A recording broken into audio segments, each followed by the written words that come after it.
roll right in.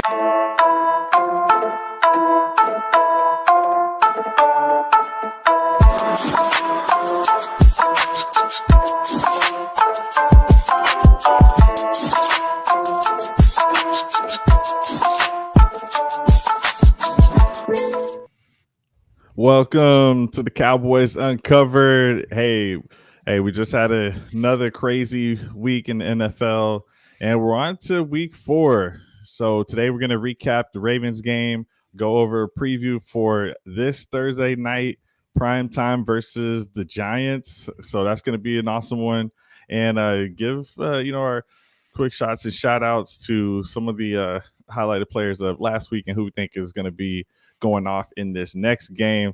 But fellas, how you doing? I got Big D to my left, sports guy Joe to the right. How y'all doing today?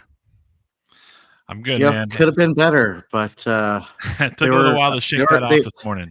Yeah, there were a couple of positives, but it felt a little bit like last week. Cowboys lose 28-25 against the Baltimore Ravens. Did not get that signature win, the second win over the Baltimore Ravens in franchise history. Could not get that done.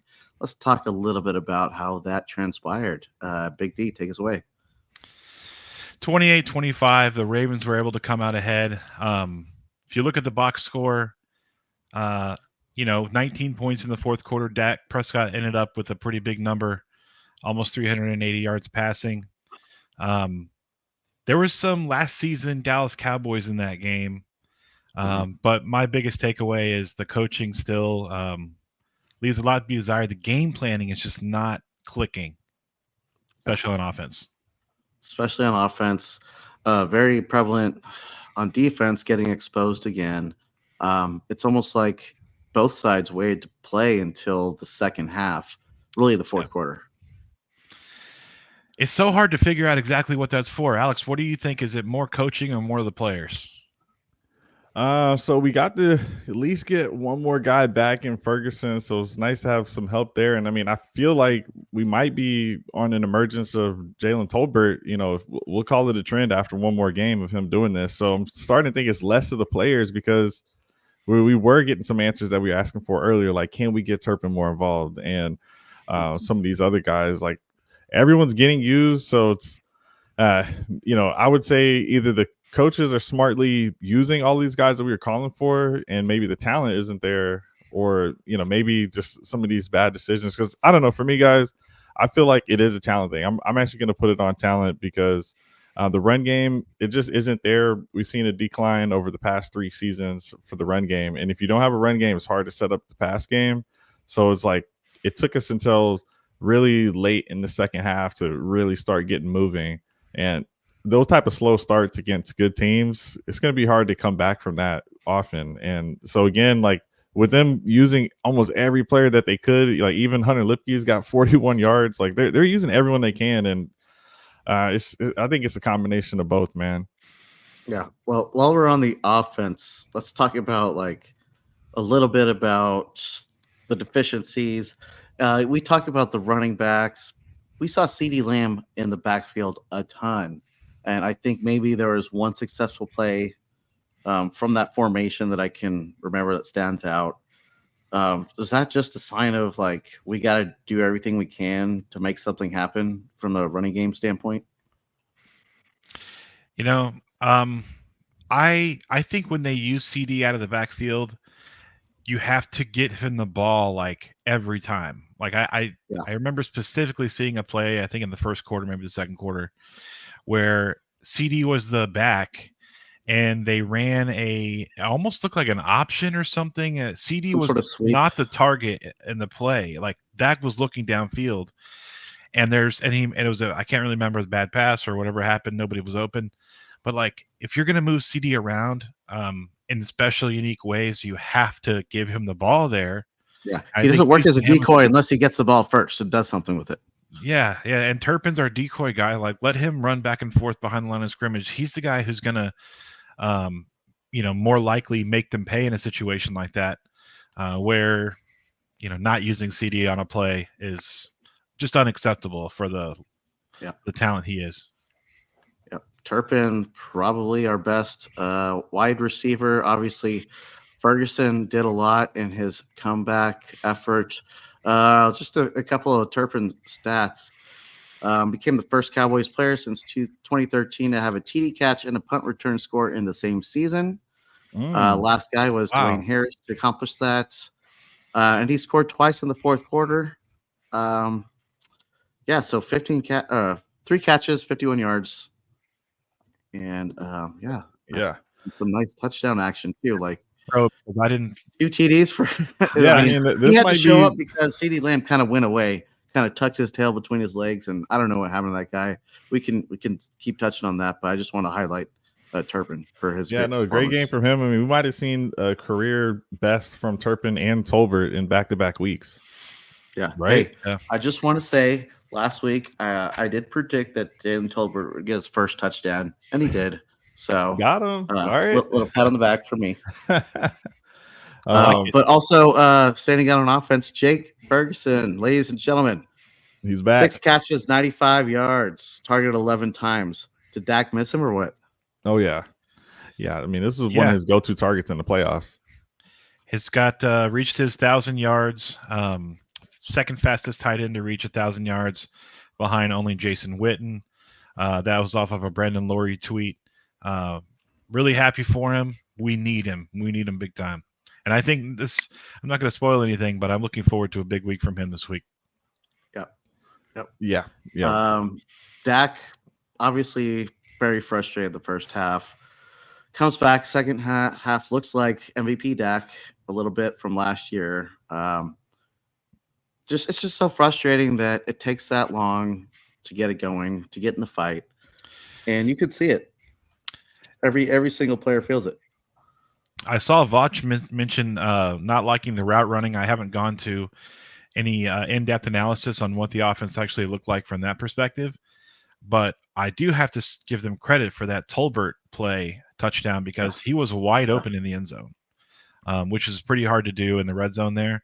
If you think back to the past, at all the times we've had trouble scoring in the red zone, specifically with Kellen Moore, they didn't. I mean, they found a way to have a guy wide open in the back of the end zone. I thought that was pretty impressive. Yep. Also, Dak showing up and doing some Dak things. Yeah, so I think that's kind of a good time to give out an MVP award for this past game, right? Yeah, let's do it. Before we get to the defense, let's do our shot of the week, fellas. Second week in a row. Big boots. Unfortunately, big boots. Brandon Aubrey, 65-yard field goal, the longest field goal in franchise history. Wow. Cheers. All right, cheers, fellas. Amen. Is long this year, 57. 65-yarder from Aubrey is up, and it is good! Oh, yeah. Wow. That was a cool call. Wow. Yeah, it's good stuff. Go. That was good from 68, 69, 70 almost. Like, wow. He had some. Yeah, I mean, there. He's got.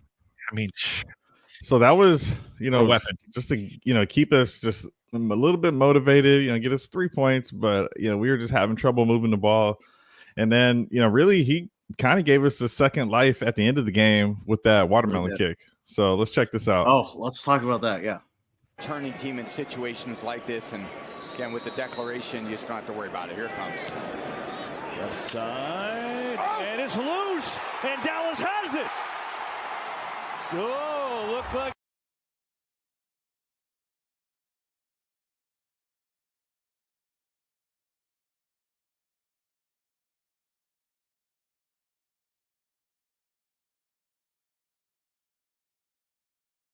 Yeah, pretty awesome, dude. A plus. And real quick, notice how Brady was hating right at the beginning. He was like, "Yeah, the defense nowadays with the new rule changes, you don't really have to worry about them actually making this kick. Just listen real quick. I'm going to turn it off right after this. Just a quick listen right at the beginning for Brady. Tom Brady here hating. Turning team in situations like this, and again with the declaration, you just don't have to worry about it. Here it comes. Left side, and it's loose, and down. Yeah, you hear that he said when you have to declarate it to the ref before it happens and the whole team already knows what's going to happen, he was like, yeah, you pretty much don't have to worry about it as the receiving team. But it instantly was proven wrong. So shout out to Brandon Aubrey. I remember a couple seasons ago we coined that watermelon trick, and with Zorline against the Falcons. Yeah. Yeah. Oh, Dave with his little watermelon tribute. Okay, Watermelon that's tribute. not smashing watermelons with Mike McCarthy, though, right? True. Yeah, Not don't get smashing. it. Okay, don't get And it twisted. Gallagher owns that. You can't say it. Oh man, yeah. Shout out to Brandon Aubrey. Guys, What let's a just guy. spend just a second on special teams because, well, obviously Aubrey doing his job. A couple long field goals. We get the onsides, but even more than that, did you guys see that anger punt that he sent about 70 yards from our end zone? Like, oh my gosh! Like our special teams is definitely the best unit early on this season, which sucks to say. You know, Turpin with his return average and his touchdown. He continues to actually put pressure on the kicking team. I think about how, I mean, this is a real weapon, and it's already battle tested this early in the season. They've already got a touchdown. They've already got a record breaking or almost breaking kick. They've got an onside return. They've got crazy punt. Pro Bowl punter. And it's like teams around the league would kill to have a great special teams unit. There are a lot of teams out there that don't have it all put together. And the teams that do, if you're losing on special teams, that's a big part of the game. I mean, you have to give Fossil pretty much all the credit here because he totally rebuilt the squad like 2 or 3 years ago. You know, when they changed over all the talent they had at the time, and now you have these guys that should be household names now. Aubrey should be a household. I mean, for NFL fans, and Turpin. These guys are out there making highlights. He's already a Pro Bowler. Turpin is, and Aubrey definitely is. So. Absolutely. I mean, the Ravens are the only other team that is good. Yeah. Ravens are the only other team that has a special teams unit like this. I mean, because Harbaugh was a former special teams guy, and that's like his pride and joy. Yeah. And over on that other sideline yesterday, Justin Tucker sitting there, who holds the record for the NFL's longest field goal. Yeah. Aubrey, kick it. He's got to be thinking in the back of his mind, man. Big boots. That record is toast. Yeah. Here comes Aubrey. I think he was thinking big boots, which is great. I just, they say about guys with big boots. Yep. Yeah. Also, shout out UT. Look him. Number 1. Yeah, oh yeah, definitely. But I definitely like how we were finding these guys. Shout out Will McClay for finding an Aubrey out of the XFL, Turpin out of the XFL, stuff like that, and then turning these guys into Pro Bowls or just giving them an opportunity over here and jumping on it quickly before anyone else did. So talk about doing more with less.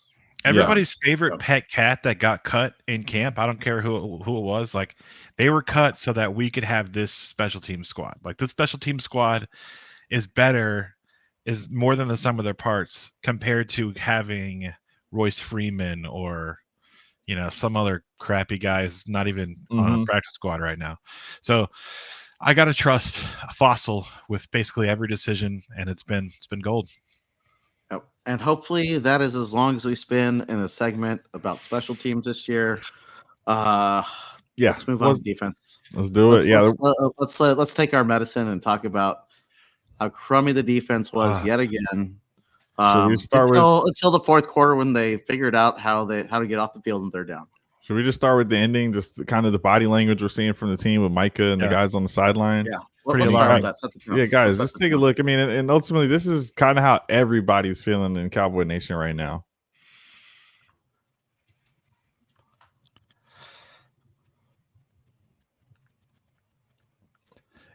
Yeah, I mean, it's just tough, man. What do you take on what it looks like they said? They're just. I think he's like, yeah, you're right, Micah, you're right, but sit the F down, calm the F down, stuff like that. Like, Tank is still the leader of that defense, no matter what you say. Like, Micah, yeah, maybe emotional leader, and the guy get it done in the field more so these days. But Tank is still that dude. Listen to Tank. Yeah, I mean, they hate losing. This is a really competitive squad, and ultimately, you're going up against Lamar Jackson and Derrick Henry. We were wondering if this was going to be a nasty duo, and they waited until week 3 to really unleash it. Henry went off on us, 100+. So we're a get right team now. No, if your offense is struggling, just play the Cowboys. Lamar's like the perfect lightning to Henry's thunder. He is good, and it's funny how he gets poo-pooed on some of his. I guess when he has negative plays and his team loses, the same as Dak Prescott. These guys were both 1 and 2 in the MVP conversation, It didn't look like that the whole game, but coming out strong has huge dividends. If the Cowboys keep coming out like a wet noodle, we're not going to have a string of wins and confidence like we should. Because they were this close. Where's my mic? They were this close at the end of the day. So, I mean, the difference is one good series or not. And I think Tank. I just want to get out this quick analogy, and this might be totally blasphemous, but follow me with so Micah Parsons is to Dez, okay, as DeMarcus Lawrence is to Jason Witten. All right. So you got the old vet. He talks a little more than Jason Witten did. The one you can trust on third down. And you got the volatile, the volatile, wildly talented young buck. And man, they may not be mixing well the rest of the season if it keeps going like this. And as we know, who's the Tony Romo, who's the best friend in this? I don't know. On the defense? Yeah. Well, can I just get back to some Hendricks? hard stats here, Dave? Diggs, maybe? Yeah, there you go. Let me just lay some stats on you. So, Cowboys have allowed 557 rushing yards, which is the most through 3 games since 1963. Oh, they have allowed 5.4 yards per carry, the worst average through 3 games since 1979. And they have given up 8 rushing touchdowns, the most in franchise history through 3 games. Also, losing 3 straight at home going back to last season. Yeah, I'm sorry that those were the facts. No cap. Yeah, and that was, we knew going into the season, that was one of our big issues, was that interior run stopping, and we have tried to address it. I mean, I've seen Mozzie Smith, 3 tackles or something like that. I mean, he's in there. That's probably his best game. But he was the guy that we brought in. Yeah, 3 tackles I got from Mozzie. So I think this might be his best game. We just haven't seen too much consistently from him. So, it's kind of up to the rest of the team. And Lawrence and Parsons, they're just exterior guys. So you've got Henry just running up the gut. Even though that big play, he did bounce out to the outside, but I believe he ran through the middle, then went outside. So it's we haven't been able to stop the middle runs, dude. You know who looked really bad out there? Kalen Carson. Oh, he got burned. Bad game. He got burned. He couldn't tackle. To be fair, he had a way better second half. He was playing with a little bit of anger that second half. You could tell on some of his tackles. But yeah, because he did get burned so hardcore in the first half, that was part of the reason that we lost. Hey. But how about Trayvon? That veteran over there, Pro Bowler. He didn't do that much better either. It's almost reminiscent, not quite as bad as Fletcher Island, back when the Eagles used to throw Brandon Fletcher at Des Bryant with a shovel and say, hey, man, just do the best you can, because Des Bryant would light him up, especially on national TV. And I can remember that EDP, that guy who used to cover Eagles, talked about Fletcher Island. You only go there to get toasted. You only go there to get toasted. Get toasted. Maybe we have Parsons Island. I don't think it's that bad, but he's having a tough time. Well, guys, what do we got to do? What do we need to do? What needs to change? Let me read you a quote real fast. We're all mad. From Micah Parsons, we've just got to stick together. This is a hard test. Like I said, this is the point where your faith got to be the strongest, right? I mean, he says, with everything isn't going right, we thought we were good in Cleveland, and you come back to back crushing losses, and this is when your faith is tested most. Blah blah blah. So, like, it's great. I mean, that's the kind of stuff you got to say, but show it to me. I mean, they won their first game, which if they had not won that game and they were 0-3, it'd be a really different story. But thankfully, they took care of business against the Browns, so they're 1-1 against the AFC right now. Are we lucky that we're having these 2 AFC games early so that we can maybe figure out how our team works, which should have been Mike McCarthy's job? But I wish. It did seem like the second half they had figured out a few things. But what's crazy, Dave? After the Giants this week, we have another AFC team in the Steelers. So it's like we're almost getting rid of the AFC North like really early on. Yeah. Because who's the next team? Browns, Bengals. Ravens, Steelers, Bengals, right? And Bengals we don't get till December. Yeah, I wish we got them early because they didn't have Higgins until. That'd be nice to see them instead of the Steelers right now because we'll get into the Steelers preview when that week comes. But damn, they're hot right now. They're undefeated. They're hot. Well, yeah, being able to use some of this early time, maybe get people on the same page, get especially Kalen Carson's of the world. Maybe it's best to have these AFC games early so we can not hurt our NFC record as bad. And we have to go win the division from the Eagles. I don't think it's going to be the Giants or the Commanders. Yeah, we only have later tonight. Yeah, well, Dan Quinn is looking pretty good right now. If he was back as our D coordinator, I'll tell you that much.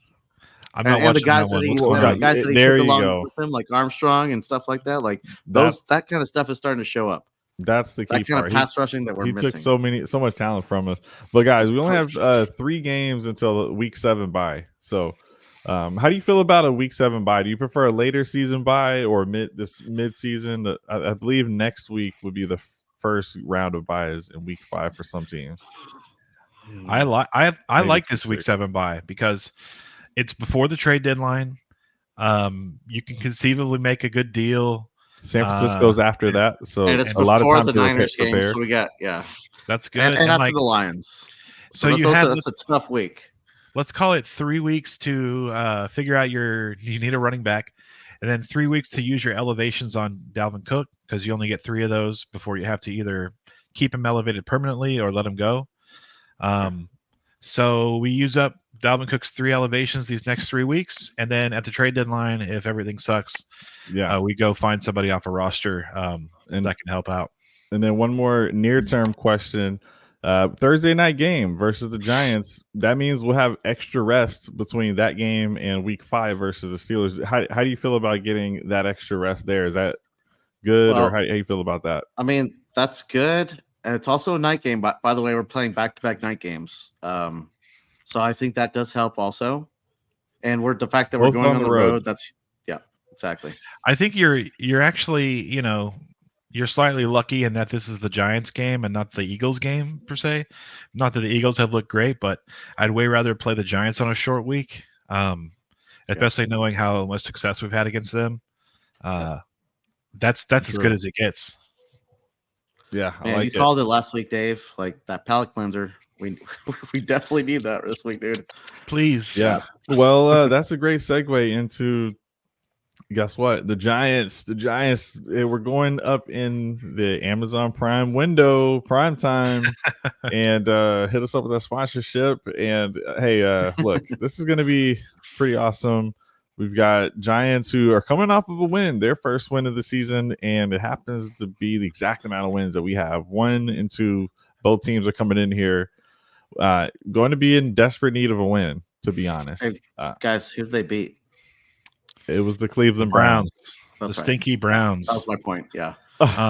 So we both only have 1 win of the season, and it's both against the Brownies, right? I don't know what that tells us necessarily today, but I haven't done the breakdown of these stats yet. But as much as we're going to say that the Cowboys are going to win this game, it's going to be closer than we probably anticipate. Neighbors looked like the real deal last week or yesterday. Let's pull up the stats. The Cleveland Browns actually scored more points against the Cowboys than they did against the Giants. Which Malik Neighbors, guys, this guy's a threat. 12 targets, 8 receptions. Only 78 yards here, but 2 touchdowns. And 12 targets. One of those had serious workload for a rookie. He's obviously their best player on offense. Yeah, don't sleep on Wandale in the short and intermediate area of the field. He had a really high target game week 1, didn't do anything week 2, but then week 3 they got him very efficient, 7 of 8. That's kind of worrying. 4-4. The fact that they're getting 10 yards a clip out of their running back isn't cool either. But it was the Browns. It was a palate cleanser for them, for sure. And then we'll get to double up on that palate cleanse. I hope. Yeah, man. We're talking about this like Daniel Jones didn't just go Danny Dimes it up last week. Hey, two We'll see. good, decent Daniel Jones games. He's Did he trying though? to.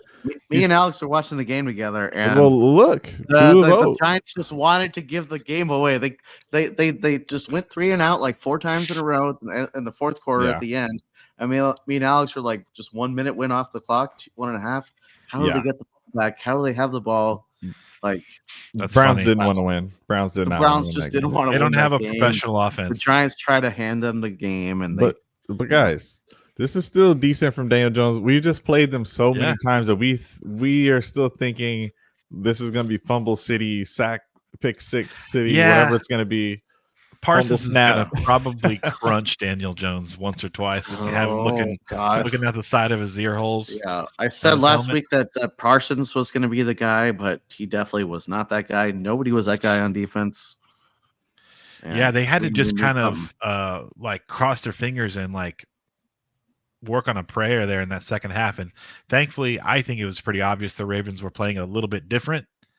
Now they wanted to keep scoring, but I don't think they were running the same risks they were in the first half. And that's, probably on their coach for kind of taking his foot off the gas.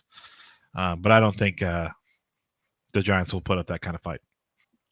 Doesn't matter. The Ravens won. Let's move on. Yeah.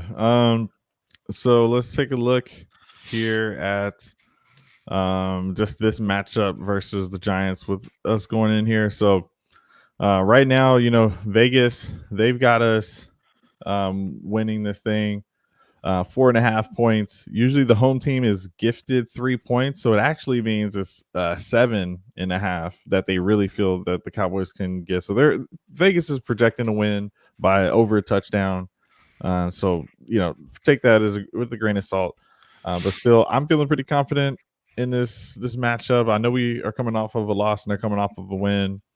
It doesn't even come down to anything complex, man. I don't think that it matters that they're coming off an emotional high. I just think we have more talent on the squad. They're really top heavy. So if we can just contain Malik Neighbors and make them one-dimensional, then I think we got a really good shot to just attack Daniel Jones over and over and over. Just make him try to win the game, and I think that's where you get him making some mistakes.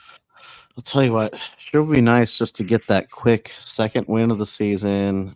Yeah, here in a couple days, and get that first division win. Lock it up. Yeah. Yeah, I'm ready to throw out some predictions and maybe some hot takes. You guys ready for that? Let's do it. All right. Does that mean I go first? By the way, I just wanted to shout out. Well, what was the score of the Ravens game? I would like to see. It was 28-25. 28-25. I said 27-21. I was closer. I had Ravens winning 28-24. Oh, you win. You win. Okay. Yeah, I had Ravens winning 38-28. So yeah. Well, you suck, Dave. Okay. Anyway, we had to go back and compare our stats. Well, this is a game within the game. Good call. Sorry. All right. So hot takes, score prediction, then hot take, and then best offense, defense. Scores. Right, score prediction. So let me start. I'm gonna take Dallas Cowboys to win this thing, and I think we're so mad that this team's just gonna go off, and we're not gonna let up. I've got 41 to give me 21. 41-21 Cowboys. Sounds fun. That's a fun time. Yeah. I'm going to go 38-17. 38-17 Cowboys. Okay. Yeah. I'm feeling – I don't think we're going to break the 40 barrier quite yet. I'm going I'll go 33-30 Cowboys. Whoa, okay. Why so minimum close, Dave? 30 points. Explain your prediction. I think if you watch the Cowboys play the past 3 weeks, they have a massive problem on defense. I've watched them. I just think Daboll is going to have a few tricks up his sleeve. They're going to put up 10, 14 points early, and it's going to be a slugfest the rest of the game. You're going to say it's going to be one of those tricky NFC East games that we didn't get from the Giants for the last It's a short week. It's a short week. We're going to their house. They're going to play us tough. They did just come off a dub, so For those reasons, I will still take the Cowboys, but only by 3 points. And maybe I could segue into my prediction, my bold prediction here, because it's tied to the score, is a game-winning, as in the clock hits 0-0 while the ball's in the air, Brandon Aubrey for the win. Gotta go with my good horse here, man. I think it's sitting here right in front of us. This is the best guy on our team. He's the best player on the team. He's phenomenal, dude. He's really good. All right, Brandon Aubrey misses his first kick of the season. It's going to be raining. It's going to be raining on Thursday, guys. These can all be true. I'm looking at the weather forecast. Like that. He's our best player. I'm looking at the weather forecast right now. He kicks it. It's like in the sideways rain. It's like 70 yarder. Good, dude. It's with the wind. It's like a 74 yarder. 92% humidity. Only 3 miles per hour wind projected, but hey, what does that humidity do to the balls? It does say, it says a 20% chance by the time game goes. It's supposed to rain in the morning and then kind of chill out. So we'll see. Maybe you have a wet field. He's going to kick it so good. I've heard enough. Hot take, which now I'm thinking about, really isn't that hot because I feel like we do this every single game against the Giants. Is we get our first defensive score of the season. I don't know who the heck that's coming from. Maybe Micah. Maybe Kalen Carson. Who knows? Fumble. But Danny Dimes could easily fumble this thing away. I can see that. Oh, yeah. Safety? Yep. Could be. Run out of the back of the end zone, maybe. All right, we got to go good and bad. You guys ready for some good and bad action? Let's do it. All right, what players are going to have a bad outcome in this week 4? So, who's just going to underperform where we kind of need them to step up? So, Joe, start us off. I hate to say it, but I'm going. Let's go. Are we going bad? Are we going negative today? Yeah. First, we're going to end on a high. We're going to end on a high. We'll end on the high. So I'm sorry to do this to my boy Trey again, but come on, dude. You didn't do anything last week. Maybe made one good tackle. I didn't see a defended pass that was good. It was overthrown or underthrown. Or I don't know, man. I need more. I just need more from our best supposed secondary player. We really need that. We are terribly missing, DeJuan Bland. Like, DeJuan Bland, come back, please, ASAP, bro. We need you. What's coming? You want to do both at the same time or go back around? Why don't you give We'll go back and forth. All right. Yeah. I'll have so down game. I'll have I'm going to have a down game from, you did defense, right? So I'll stick on defense and I'll have Mozzie Smith. We just said, he had his 3 tackles this past game, but I've been wanting to see a lot more from him. Let's call this so instead of 3 encouragement, man. Like Mozzie, 0 tackles. We want to see you make an impact in the game, but this is the most important area for us right now. We have to be able to stop the run. Devin Singletary should not be going off on the Dallas Cowboys this week. If that happens, we have a serious problem because right now their backup running backs are a rookie and a second-year player who had negative yards last week. So if we can't stop these guys, it's just going to be a huge problem for us. I think they're going to be one-dimensional and try to force the ball to Malik Neighbors, but Singletary did get off on the Browns last week, so we just need some sort of help on the run defense. Like we need something, but I don't know if I see it yet from this guy. He might need another year. Put me on the spot here, but did we just play the best rushing team on our schedule? Perhaps maybe the Eagles would be up there. They have a similar type of offense. Yeah, Barkley, Hurts, and then Henry and Lamar. Yeah, basically, I would say so. Lamar is the MVP, so you kind of have to give it to him. We play the 49ers this year? We play the Niners, Yeah, but who's healthy on that team? Nobody. Brock Purdy's getting an MRI today, and no one else McCaffrey, who knows when that guy's coming back? McCaffrey's in Germany right now getting some secret procedures done. Secret, something. Some blood transfusions or something going on over there. Some vampire blood transfusions in Transylvania. Yeah, who knows? All right, well, here's what I got. A bad player on defense, Next week, we're going to be talking about how Kalen Carson got burned again on a big play. It's probably going to be some motion play that Neighbors comes on his side or something like that. It could be anything. It could be a guy out of the backfield that Giants are throwing to Montgomery. And I can see Carson's having a bad day, unfortunately. Sorry, big man. Young man. Young man. All right. Let's get positive how about here. positives? Yeah. Positives. So who's gonna have a big day, good day, help us win the game, or who are you trying to put it out there? And hey, I'm actually gonna start because I'm noticing a trend. Like for me, I'm doing predictions. You need 3 to 4 games to have a small sample size. I'm seeing Eric Hendricks is just delivering on the defensive side of the ball, man. 7 assists, 5 tackles last week. I'm gonna go ahead and probably say leading the team tackles over 3 games. Yeah, I'm gonna say he gets a big stop, forces a fumble somewhere on the field. I mean, we need it, and I'm gonna say Kendricks delivers. That's what I had last week, and I think I don't know if he had a standout game, but he delivered again. I totally agree that he's kind of the heartbeat of this defense now. Maybe he should be the one who's yelling at Micah Parsons. But I'll go with I'll go with my player.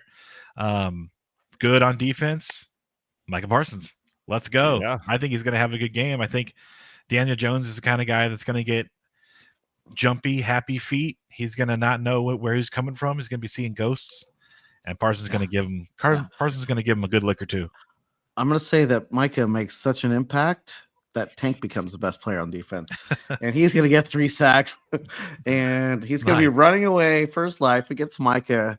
Like he's probably having bad dreams, like even tonight, like just thinking about how Micah and Tank and we've seen them last year. Remember the opener where we just crushed them? I don't think it's going to be that type of performance for the defense, but we're going to get some of that type of action. So Tank, nice. Let's see it. I would love it, man. All right. So worst for offense or so we're good. Yeah. So switching to the offensive side of the ball, who is someone you think might have a down game? And I'll let Dave start this one off. All right. So I think what's gonna happen is they're gonna double or even triple team CD in this game. I think CD is not going to show up on the stat sheet today or Thursday. He's going to be covered too much. I think Dak's going to take other stuff that he sees.